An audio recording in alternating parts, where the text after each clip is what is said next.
Alors, pour présenter l'association, donc on est l'association AREMIP, Action Recherche Environnement Midi-Pyrénées, et moi je suis Françoise Noble, la directrice de cette association.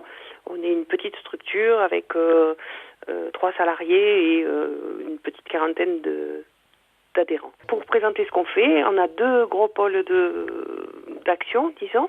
On est une association de naturalistes et on travaille en particulier sur les zones humides, donc tout ce qui est marais, tourbières, prairies humides, toutes choses qu'on a eu tendance dans les années passées à supprimer et à drainer. Et maintenant, on se rend compte que ces zones humides rendaient pas mal de services et on essaie de préserver celles qui restent. Donc nous, on a une action de conseil technique et d'assistance aux propriétaires et aux gestionnaires de zones humides.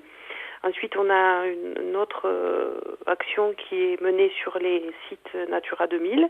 Donc Natura 2000, c'est une politique européenne qui vise à préserver des milieux naturels et puis des espèces qui sont rares ou importantes au niveau européen. Et donc les Pyrénées en particulier, tout le sud de la Haute-Garonne a un certain nombre de sites qui sont répertoriés Natura 2000. Et notre travail dans ces sites, c'est de mettre en œuvre en fait des actions visant à la préservation de ces milieux et de ces espèces. Alors à travers deux modes d'action principaux.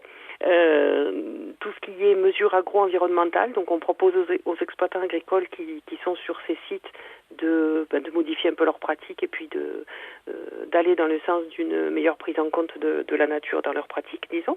Et en contrepartie, donc ils reçoivent des primes puisque ça leur donne des contraintes supplémentaires. Donc ça, c'est des mesures agro-environnementales et climatiques. Et d'autres actions sont faites aussi à travers des contrats Natura, où là, on propose aux propriétaires de faire un certain nombre de travaux de restauration qui sont favorables soit à certains milieux, soit à des espèces de faune ou de flore.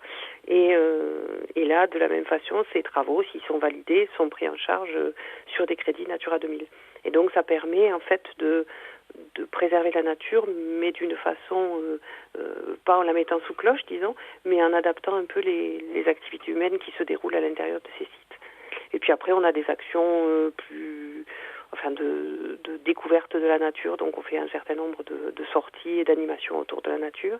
Et on a aussi des juments, des poneys bartés, qui sont notre équipe, d'entretien de la nature, donc ils tournent sur des milieux, en particulier des tourbières, notamment la tourbière de Cugueron, là, qui est juste derrière Montrégeau. Et en pâturant, ils entretiennent les milieux ouverts et ils contribuent aussi à maintenir le bon état de ces milieux humides. Pour préciser les choses sur une action en particulier, si on veut prendre l'exemple des zones humides, parce que c'est peut-être là où... on intervient...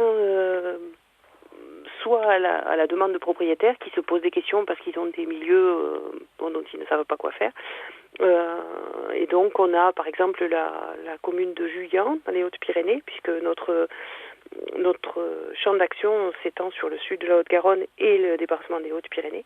Et donc Juillan, ils avaient un grand espace, qui est communal et qui est humide.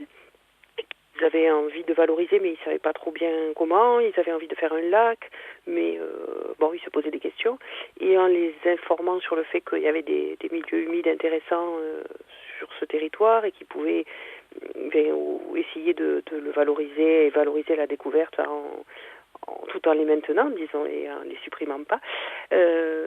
Donc ils ont accepté et depuis l'année dernière, on a commencé un travail où certaines zones sont pâturées, il y a la remise en état de certains sentiers pour permettre la découverte. Et dans les années qui viennent, il va y avoir la mise en place de panneaux pour expliquer aux gens les types de milieux qu'ils voient et les intéresser à leur préservation. Donc c'est ce type d'accompagnement en fait des propriétaires qu'on mène. Là c'est une commune, mais ça peut être aussi un propriétaire privé pour arriver à ce que ces zones humides ne soient plus uniquement des zones dont on ne sait pas que faire, mais des zones au contraire dont on connaît la richesse et qu'on préserve volontairement, voire qu'on valorise par l'explication, par par des sentiers de découverte ou des panneaux ou des choses comme ça.